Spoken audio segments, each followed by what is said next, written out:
Waouh, incroyable, mais vraiment incroyable.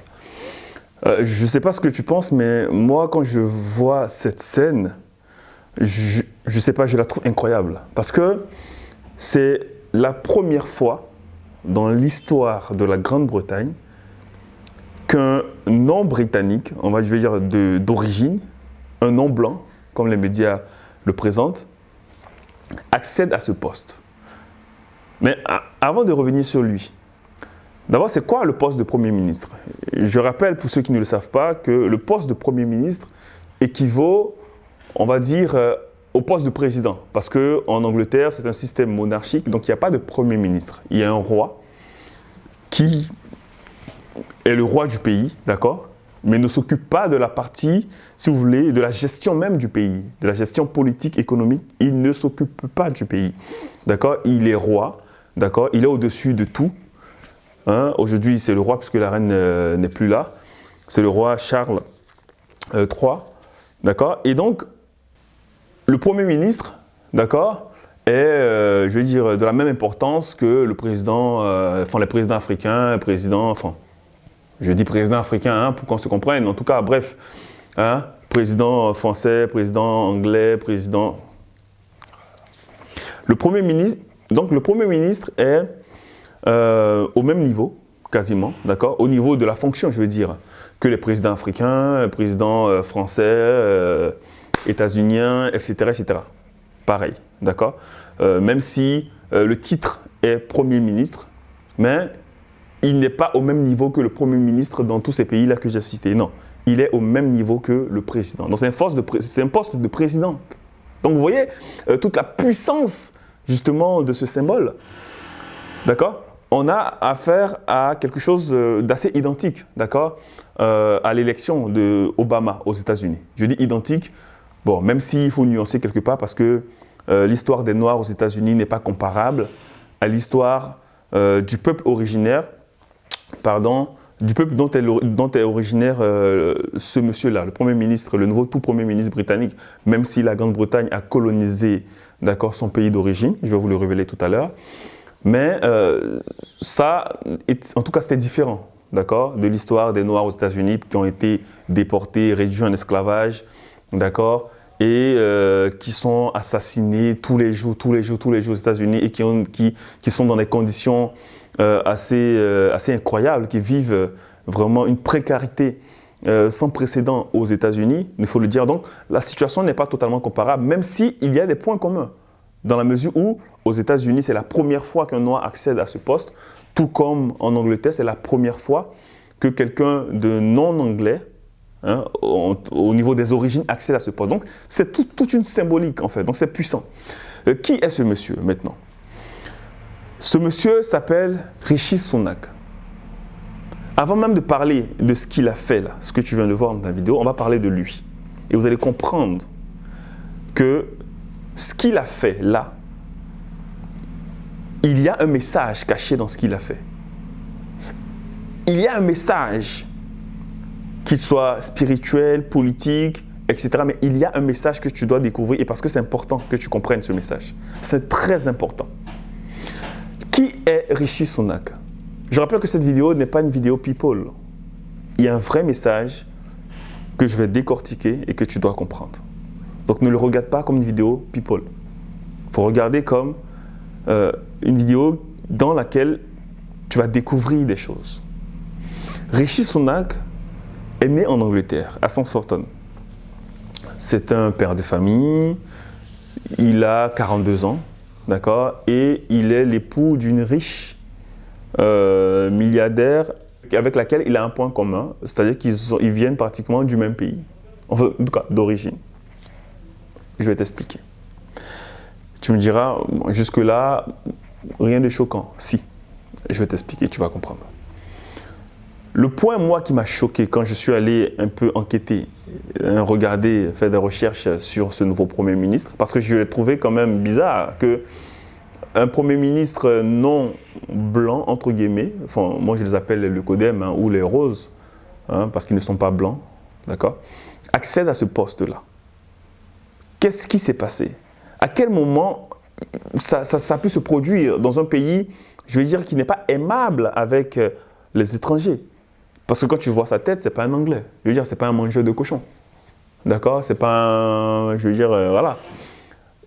Un pays qui n'est pas aimable avec les étrangers, dans la mesure où elle a signé, en tout cas ce pays a signé une convention avec le Rwanda pour expulser justement ceux qu'il présente comme les sans-papiers au Rwanda. C'est-à-dire que des Jamaïcains qui ont été colonisés par l'Angleterre et dont la communauté est hyper représentée en Angleterre, il y a beaucoup de sans-papiers jamaïcains par exemple. D'accord? Et l'Angleterre a décidé de rapatrier tous ces gens-là au Rwanda. Je veux dire, que tu sois originaire ou pas du Rwanda, allez, tout le monde au Rwanda. Tu sois originaire d'un bled quelque part là-bas en Afrique, tout le monde au Rwanda. Et ça, c'est assez incroyable dans la mesure où tout le monde s'est rien tollé, tout le monde s'est offusqué. Plusieurs personnalités dans le domaine social, humanitaire, tout ce que vous voulez, se sont offusqués justement de ce genre de décision. Mais l'Angleterre est restée ferme. Donc vous voyez que ce n'est pas un pays qui est ouvert aux étrangers. Ce n'est pas un pays qui est peace and love, venez, venez mes enfants. Ça n'a absolument rien à voir. D'accord? C'est un pays qui est très dur. Donc comment avoir au poste suprême, si j'enlève le roi, d'accord, au poste le plus important politiquement, donc c'est la vie du pays qui est en jeu là.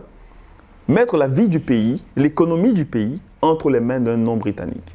Du jamais vu. Du jamais vu. Mais vous allez comprendre pourquoi. Et moi, ce qui me choque, d'accord, et qui nous intéresse tous dans cette vidéo. Donc, comme je le disais, c'est un riche. Oui, il est riche. Oui, il est riche. Mais bon, on en parlera sans doute plus tard. Et donc, lui, il va naître en Angleterre, comme je le disais, à Southampton. D'accord? Né, bien évidemment, de parents qui ne sont pas anglais. Parce que quand vous voyez sa tête, vous imaginez très bien que ses parents ne sont pas anglais. Ce n'est même pas un métis. Ça aurait pu être encore un métis, peut-être de mère britannique, de père... voilà. Mais non. Ses deux parents sont de la même origine que lui. Et je suis allé regarder, en fait, ses deux parents ne sont pas britanniques. Ils sont hindous. Plus précisément, ils sont indo-pakistanais. Puisque le père de Rishi Sunak, Yashvir Sunak, lui, est un indo-pakistanais. Parce que son père à lui, donc le grand-père du Premier ministre, lui est né dans une région qui est partagée entre l'Inde et le Pakistan. D'accord? Donc c'est un indo-pakistanais. Donc Rishi Sunak a des origines indo-pakistanaises, de par son grand-père, d'accord, qui est né dans cette région-là. La mère, en revanche, d'accord, donc du père de Rishi Sunak, donc la grande-mère, ouais, ça fait trop de liens de parenté, c'est compliqué. Est-ce que tu arrives à suivre? Je pense que tu n'arrives pas à suivre. Bon, bref, la grande-mère alors du Premier ministre, elle est née en Inde, donc d'accord, donc voilà, elle est née en Inde. Mais il y a un fait, moi, qui me choque. Ça commence par là. Le premier point qui me choque, oui, j'en ai plusieurs et tu vas les découvrir dans cette vidéo. Le premier point, moi, qui me choque en tout cas, qui ne me choque pas négativement, mais qui me choque quand même, et je sais qu'il va te choquer, c'est que les deux parents du Premier ministre, j'ai envie de vous dire que quelque part, non, ça ne passera pas si je le dis comme ça. Ça me titille de le dire, mais il faut le dire quand même. Bon, ok, on y va. Il a quelque part une origine africaine. Voilà, je l'ai dit. Il a quelque part une origine africaine. Ah, je sais que les gens ne sont pas contents. Oui, en fait, non. Ou, si, plus précisément. Parce qu'en fait, ses parents ne sont pas nés en Inde, ils sont nés en Afrique. Donc, les parents du nouveau Premier ministre sont nés en Afrique. Plus précisément, au Kenya, à Nairobi. Parce qu'à l'époque, le grand-père de Rishi Sunak va quitter la région indo-pakistanaise dans le cadre du travail pour Nairobi au Kenya. Il sera rejoint plus tard par sa femme qui, elle, va atterrir dans une région africaine qui à l'époque s'appelait le Tanganyika, donc qui est aujourd'hui la Tanzanie. D'accord? Et c'est de là qu'ils vont se mettre ensemble, etc., etc. D'accord? Et sa grand-mère va rejoindre son grand-père au Kenya où ils vont vivre et ils vont faire justement les parents de Rishi Sunak, qui donc eux sont nés en Afrique, sont nés au Kenya. Donc tu comprends que, mais attention, Rishi Sunak n'est pas né en Afrique. Donc ils vont quitter le Kenya pour l'Angleterre et c'est en Angleterre, à Southampton, qu'ils vont faire Rishi Sunak, que Rishi Sunak va naître. D'accord? Mais ce qui est important dans cette vidéo que tu dois comprendre, ce premier point qui me choque, c'est que vous avez deux parents qui ne sont pas nés en Inde. Je ne suis pas des parents de Rishi Sunak, ils ne sont pas nés en Inde. Ils sont nés en Afrique de l'Est. Mais malgré la chaleur africaine, malgré l'ambiance africaine, malgré les valeurs africaines qui sont, voilà, ils ont gardé leur culture, ils ont gardé leurs valeurs. Je veux dire, ils ne se sont pas dit, comme on est né en Afrique, je veux dire, on va s'appeler, je ne sais pas moi, on va parler swahili, on va se présenter comme étant des swahiliphones, on aura des noms swahili, on va danser, je ne sais pas, non. Quel que soit l'endroit où tu vas mettre, et c'est ce que moi j'apprécie chez ce peuple, quel que soit l'endroit dans le monde où tu vas les mettre, ils vont garder leurs origines. Même s'ils naissent là, même si les enfants naissent là, dans leur esprit, dans leur comportement, dans leurs attitudes, je veux dire en pensée, en parole, en action, ils gardent leurs valeurs, ils gardent leur religion, ils gardent leur comportement, je veux dire, lié à leurs valeurs. Leur façon de vivre, leur mode de vie, ils vont le garder. Ils le gardent. Donc, Rishi Sunak, dont les parents ne sont même pas nés en Inde, ni en Angleterre, lui va naître en Angleterre. Donc, on peut se dire, bon, mes parents ne sont pas vraiment hindous parce qu'ils ne sont pas nés en Inde. Moi, je ne suis pas hindou parce que je suis né en Angleterre et pas en Inde. Alors, je peux me présenter comme étant un Anglais. Mais non, il se présente comme étant britannique. Mais il va dire une phrase qui est célèbre, que je vais te mettre là, qui est très importante, qui moi m'a bouleversé et que tu dois, d'accord, connaître, parce que cette phrase-là, elle doit résonner dans ton esprit. Rishi Sunak va dire « Je suis britannique, c'est ma patrie, c'est mon pays, mais, oh là là, c'est incroyable, c'est incroyable. » Bon, pause. Mais ma religion et mon héritage religieux sont hindous. Waouh! Ma religion et mon héritage religieux sont hindous.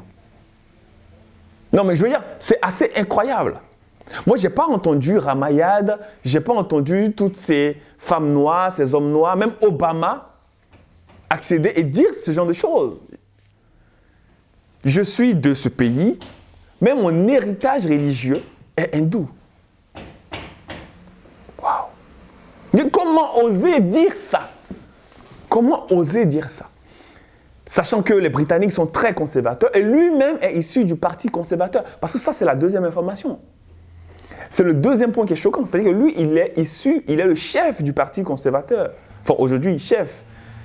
Parce qu'à l'époque, c'était l'ancien Premier ministre qui a démissionné, qui l'a battu aux élections internes du parti. Donc lui était le second.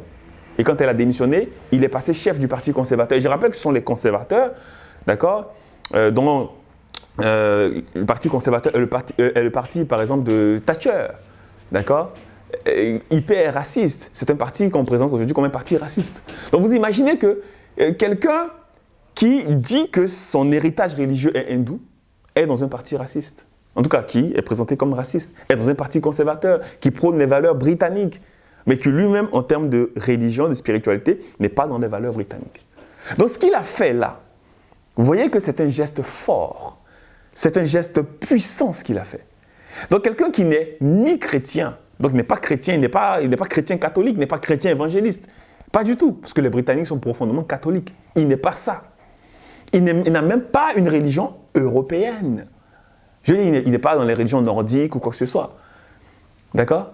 Écossaise, machin. Non, il est de religion hindoue. Et il le dit ouvertement. Et ce qui est assez fou dans l'histoire, c'est que son premier jour de poste, hein, il arrive là et il fait des rituels. Donc, il fait des rituels.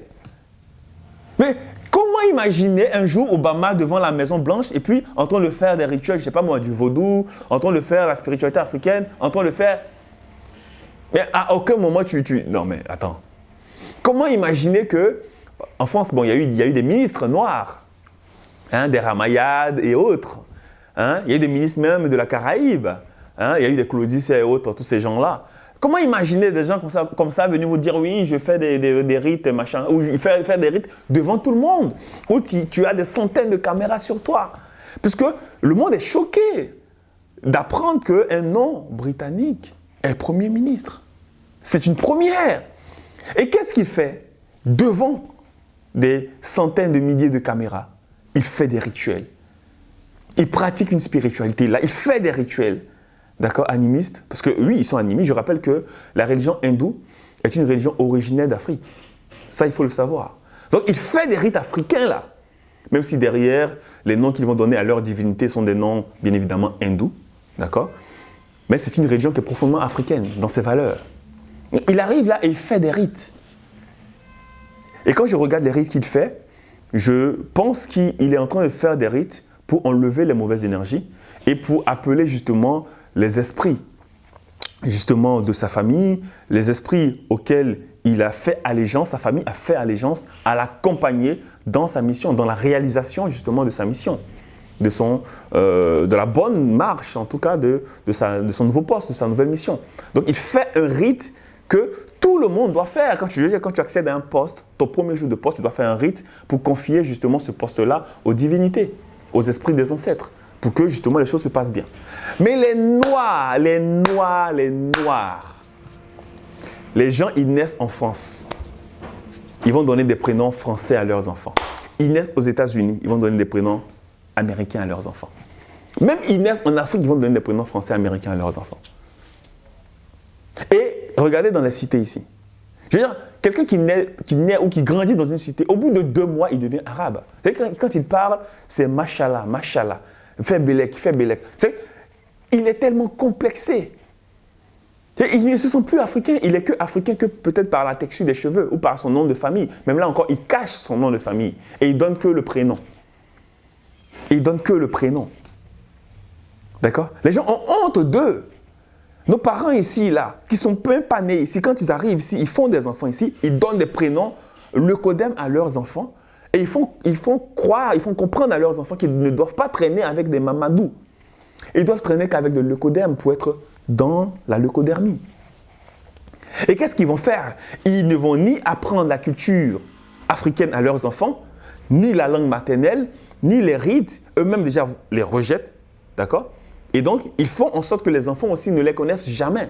Ils ne parlent jamais des grands-parents aux enfants. Ils ne parlent jamais de leurs parents à eux. S'ils sont décédés, aux enfants, jamais. Souvent, ils ne parlent même pas du pays. Et c'est les enfants qui demandent, mais on vient d'où? C'est quoi notre village? Quelles sont les traditions là-bas? Et les parents africains répondent quoi? Qu'est-ce que tu vas faire avec? Moi, je me souviens, on me disait, mais qu'est-ce que tu vas faire avec? Et les parents africains répondent comme ça à tous leurs enfants. En gros, tu n'as pas besoin de ça. Vis ta nouvelle vie. Tu es sauvé maintenant. Tu es en Europe. Sois européen. Mais là, vous avez un premier ministre. Né là. Milliardaire. Oui, parce que sa femme est milliardaire. Et c'est ça qui est incroyable. Et ça, c'est le troisième message. D'accord? Parce que je ne vais pas m'attarder sur ce que les Noirs savent déjà sur eux-mêmes. Ils savent qu'ils sont perdus. Et ça, il faut qu'ils le comprennent. Il faut qu'ils comprennent que, partons du postulat que beaucoup de Noirs en Europe, aux États-Unis, sont perdus.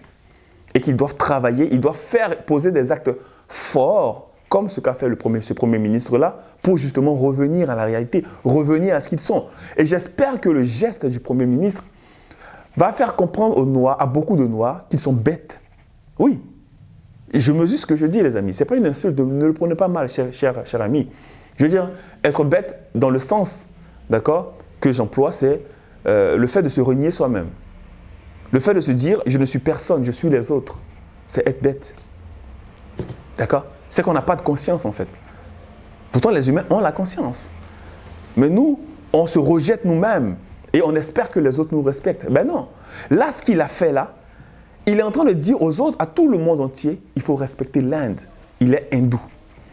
Même si dans sa déclaration, il dit qu'il est britannique, avec ce qu'il a fait là, ça veut dire que quand on sait que la religion, c'est quelque chose qu'on présente comme étant de plus intime, c'est-à-dire qu'on peut débattre de tout, mais on ne peut pas débattre de nos croyances.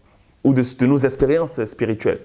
Donc c'est quelque chose qui est fort. C'est plus fort que la nationalité. C'est plus même fort que, je veux dire, ta famille. Puisque c'est propre à toi-même. C'est ce qui te connecte au divin. C'est un rapport personnel. Et il dit aux gens, je suis britannique, ok.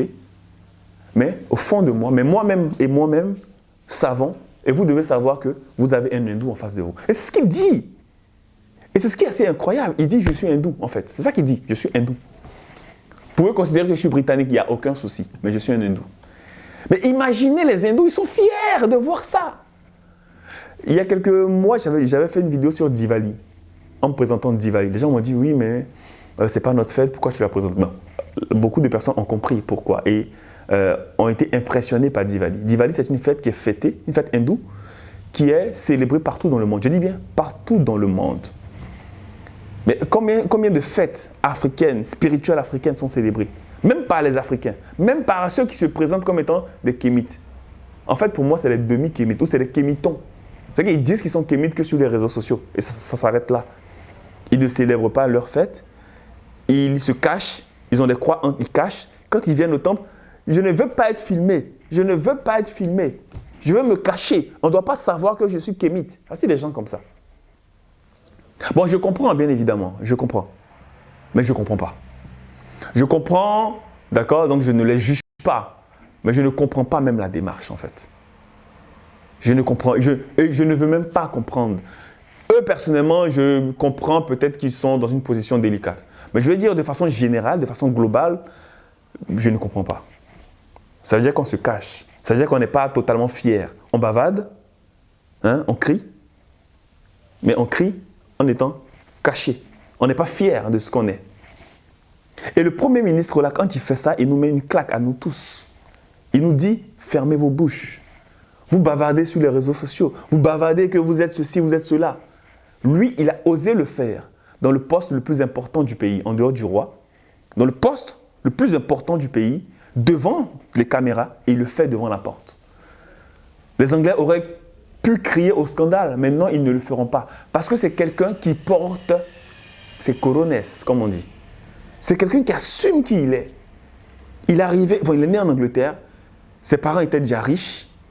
Ils l'ont mis dans des écoles de riches. Il a bataillé. Il a réussi à l'école. Il est parti dans des boulots de riches. Il est devenu millionnaire. Il a épousé une femme qui elle-même est milliardaire. Et quand tu regardes leur patrimoine, les deux sont milliardaires. Et on le présente comme l'homme le plus riche du pays. Ou presque riche du pays en tout cas. D'accord? Presque l'homme le plus riche du pays, si ce n'est le plus riche du pays. Donc je veux dire, l'argent est devant, donc personne ne peut lui dire quoi que ce soit. Il sort d'une grosse banque anglaise. Personne ne peut lui dire quoi que ce soit. Le gars, il est milliardaire. Tu vas lui dire quoi? Tu vas lui dire quoi? Il vient, il fait ce qu'il veut. Et ça, c'est le troisième ou le quatrième point justement pour les Africains. Pour vous dire, quand vous venez en Europe, là, au lieu de laver les assiettes des gens, pour dire il n'y a pas de saut métier, il n'y a pas de saut métier, il faut viser l'excellence. Il faut viser l'excellence. Et nous, dans notre temple, on dit aux gens, soyez dans l'excellence. N'ayez pas honte, n'ayez pas peur, ne soyez pas impressionnés. Parce que les gens vont vous respecter pour deux choses. La première des choses, vous assumez vous-même. Et la première des choses, c'est vous assumer. C'est garder votre origine, garder vos valeurs, assumer. Et la deuxième des choses, c'est l'argent. C'est qu'est-ce que vous valez. C'est ça. Voici les points. Mais les Africains sont nulle part dans ces deux points-là. Spiritualité, on fuit, on se cache. Argent, non, on lave les assiettes. Pour financer un temple ici, c'est compliqué. Allez en Angleterre.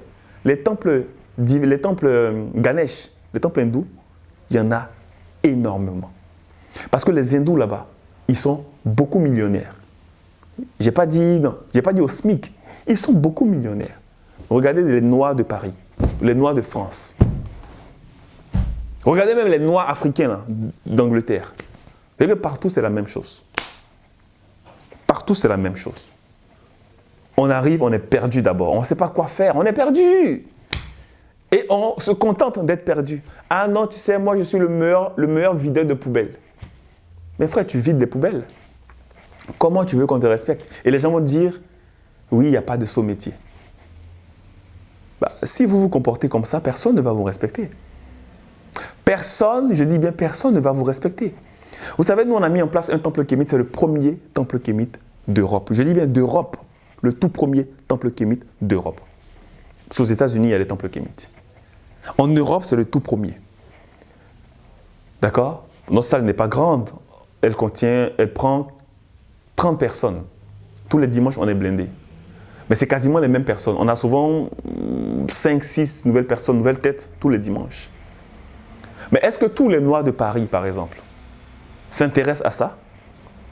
Parce que si tous les Noirs de Paris s'intéressaient à ça, je veux dire, il y allait avoir du monde, même dans la cour, là-bas.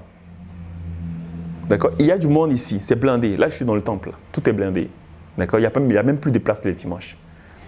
Mais nous, on aurait voulu, justement, qu'il y ait même des gens dans la cour, là-bas, dehors, là-bas, en train d'assister, avec